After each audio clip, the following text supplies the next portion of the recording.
Faithless is he that says farewell when the road darkens. J.R.R. Tolkien, The Fellowship of the Ring. It was Super Tuesday, March 3, 2020, when my bid for California's District 3 congressional seat ended with an abruptness that left me reeling and questioning myself for weeks. I had done everything my advisors said I was supposed to do. I raised the money. I burned the candle at both ends. I traveled across America and California raising support. I spent endless hours studying the issues so I could speak intelligently about them, and I took all the media interviews I could get. In the process, I met some incredible people and received some amazing encouragement. I was sure I could make it through the primaries and on to the general election. That would further embolden me to make my case for change before the November elections. I mean, since I look nothing like a politician, I looked the part for change, you know? As a 30-something long-haired alternative to the status quo, I was sure to get the millennial vote. As a worship leader, I was sure to get the church vote. And in a district that was largely rural, except for Sacramento, as a Republican, I felt I represented fresh hope. How could I not at least finish in the top 2 in the primaries? But I was completely wrong. Instead, I lost to the other Republican in the race by half and received less than a quarter of the votes of the front-running incumbent Democrat. I was both dumbfounded and heartbroken. What I had been relentlessly pursuing with all of my time and focus for 6 months was suddenly just over. What had I been thinking? As I drove 4 hours back home from our campaign office in Fairfield with my family to our home in Redding that brisk March night, no one said a word.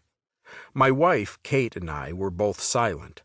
Over the years, we had talked through some of the most difficult topics a couple could face, from infertility to the risks of taking our family on missions trips to some of the most dangerous places in the world. But on that drive home, neither of us could give voice to the chaos of emotions and thoughts inside of us. Below the surface, I was seething with rage, anguish, and pain. I was angry at what I had put my family through. Kate had taken the brunt of it with me. Personal attacks, character slurs, longtime friends thinking I had lost my mind, who suddenly refused to return our calls. I had traveled relentlessly and missed so many of my kids' activities. And for what? I was angry at myself, and I was angry at God. In my heart, I cried out, "What are you doing? My life is completely blown up. I let everyone who supported me down. Who's ever going to trust me enough to give and join our ministry again?" I'm normally a very positive, hopeful person.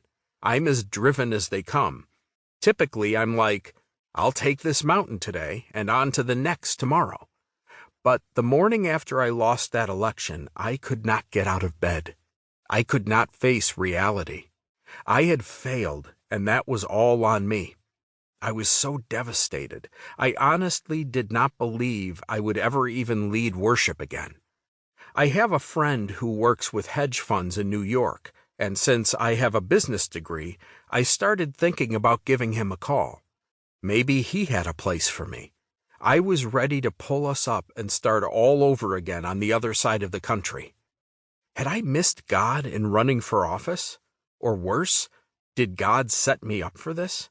Was he trying to teach me some obscure, painful lesson, or had I just made a mistake? I couldn't even pick up the phone for the next 3 days. But I didn't have time to wallow. Within days of Super Tuesday, the first case of COVID-19 in the district where I had run was discovered. In fact, it wasn't far from the Solano County Courthouse in Fairfield, California, where I had originally signed the papers to declare my candidacy.